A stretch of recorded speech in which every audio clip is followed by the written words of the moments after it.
Hay partidos que entran en la historia de los mundiales por su nivel técnico, y otros que trascienden el deporte para convertirse en mitos fundacionales de una nación. El 22 de junio de 1986, bajo el sol abrasador del Estadio Azteca de la Ciudad de México, Diego Armando Maradona transformó un partido de cuartos de final en una obra de teatro dramática, una mezcla perfecta de picardía callejera y genialidad divina. No era un partido de fútbol cualquiera. La carga emocional que rodeaba el choque entre Argentina e Inglaterra era casi insoportable.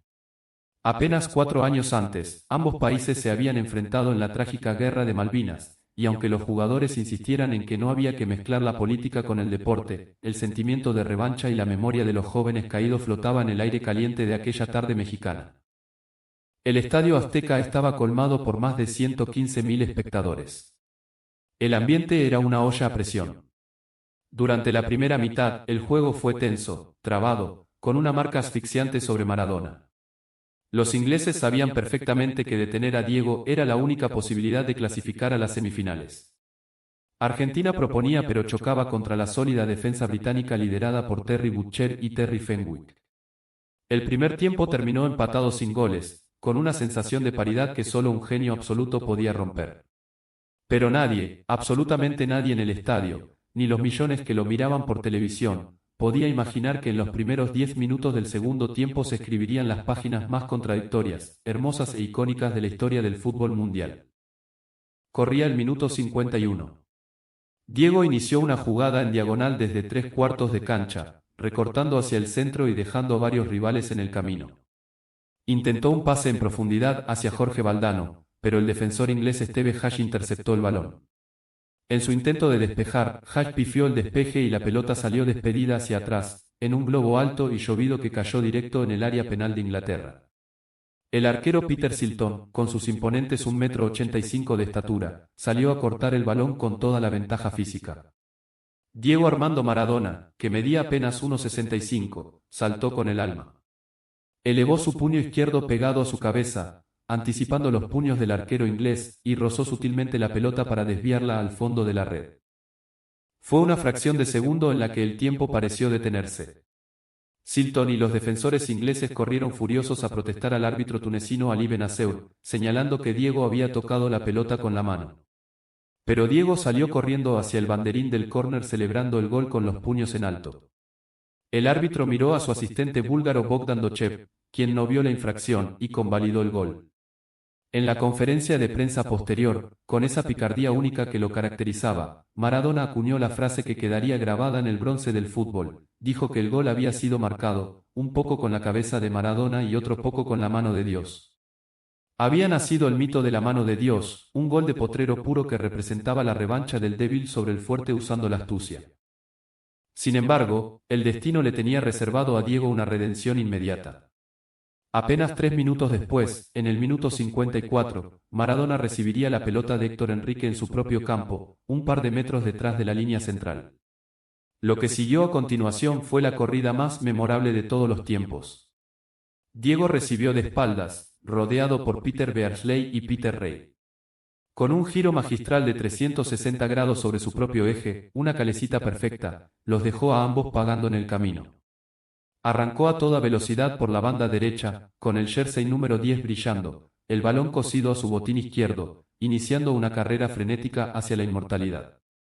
El Estadio Azteca empezó a rugir intuyendo que algo sobrenatural estaba por suceder. Diego avanzó a paso firme, esquivando las patadas desesperadas de los ingleses.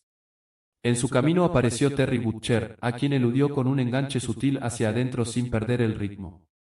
Luego se topó con Terry Fenwick en la entrada del área grande. Maradona amagó ir hacia afuera y pasó como una ráfaga. Frente al arco, el arquero Peter Shilton salió desesperado a achicar el ángulo de disparo. Diego, con una frialdad de cirujano, amagó con rematar al segundo palo, haciendo que Shilton se tirara al suelo. En el último instante, Diego enganchó hacia afuera, dejando al arquero despatarrado en el césped, y mientras Butcher llegaba barriendo desde atrás con desesperación, empujó suavemente la pelota al fondo de la red. Había convertido el gol del siglo. En las tribunas y en los hogares argentinos, la emoción se desbordó en lágrimas de desahogo. En la cabina de transmisión, el relator Víctor Hugo Morales inmortalizó la jugada con una narración que hoy es parte del patrimonio cultural de la humanidad. Su grito quebrado de gol, su agradecimiento a Dios por el fútbol, y esa pregunta poética que resonará para siempre: barrilete cósmico, ¿de qué planeta viniste para dejar en el camino a tanto inglés, para que el país sea un puño apretado gritando por Argentina? El gol fue una obra de arte cinética, una danza perfecta donde la física y el talento puro se unieron para desafiar la lógica. Maradona acababa de borrar el gol polémico de la mano de Dios con la pintura más bella jamás dibujada sobre un campo de juego. Aquel partido terminó 2-1 a favor de Argentina, clasificada a semifinales tras resistir los embates finales de una Inglaterra herida que descontó por medio de su goleador Gary Lineker. Pero la epopeya de Maradona en México 1986 no se limitó a ese encuentro histórico contra los ingleses. En semifinales, frente a la dura selección de Bélgica, Diego volvió a vestirse de héroe y mago. Convirtió 2 goles extraordinarios, el primero definiendo con 3 dedos ante la salida del arquero Jean-Marie Pfaff, y el segundo dejando en el camino a 4 defensores belgas en otra corrida espectacular para sellar el 2-0. La selección argentina estaba en la gran final, y Maradona era el rey indiscutido del torneo. El 29 de junio de 1986, más de 114.000 personas colmaron el Estadio Azteca para presenciar la final entre Argentina y Alemania Federal. Los alemanes, dirigidos por Franz Beckenbauer, sabían que la única forma de ganarle a Argentina era anular a Maradona. Lothar Matthaus fue el encargado de hacerle una marca personal asfixiante durante todo el encuentro. A pesar de no poder brillar individualmente con sus clásicas gambetas, la genialidad de Diego se vio en su visión táctica. Argentina se puso en ventaja 2-0, pero los alemanes lograron empatar con 2 cabezazos en el área en pocos minutos. Cuando el partido parecía ir a tiempo suplementario y el desgaste físico era extremo, apareció la magia de Diego. En el minuto 84, en la mitad de la cancha y rodeado por 3 camisetas alemanas, Maradona controló la pelota en el aire y, con un toque de primera milimétrico y de espaldas, habilitó a Jorge Burruchaga que corría libre por la derecha. Fue una asistencia perfecta, un pase quirúrgico que desarmó por completo a la defensa alemana.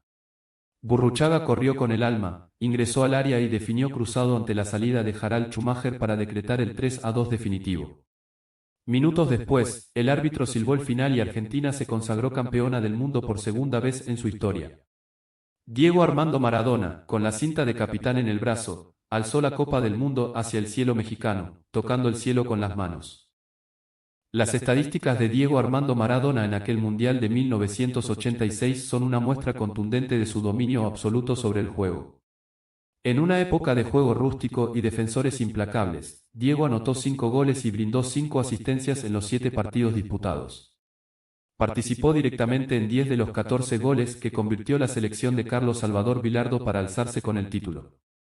Estos números, recopilados en nuestras infografías estadísticas bilingües, reflejan un nivel de influencia individual que jamás se ha vuelto a repetir en la historia de la Copa del Mundo. Su actuación fue declarada unánimemente como la más brillante que un jugador haya registrado jamás en un torneo de esta magnitud. El legado de Maradona en México 1986 trasciende los números y los campeonatos. Para los argentinos, Diego no solo ganó una copa de fútbol, les devolvió la alegría, el orgullo nacional y la sensación de justicia poética después de años oscuros de dictadura y guerra. Diego se convirtió en el héroe imperfecto, el rebelde con causa, el mito viviente que representaba las virtudes y los dolores de su pueblo. Su figura besando la Copa del Mundo en el balcón de la Casa Rosada o en el centro del Azteca es una imagen eterna. Para vos, ¿fue esta la mayor demostración individual en la historia del fútbol? Déjanos tu comentario, suscríbete a Historias de Gloria Eterna para revivir estas leyendas y dale un me gusta si sentís pasión por el fútbol.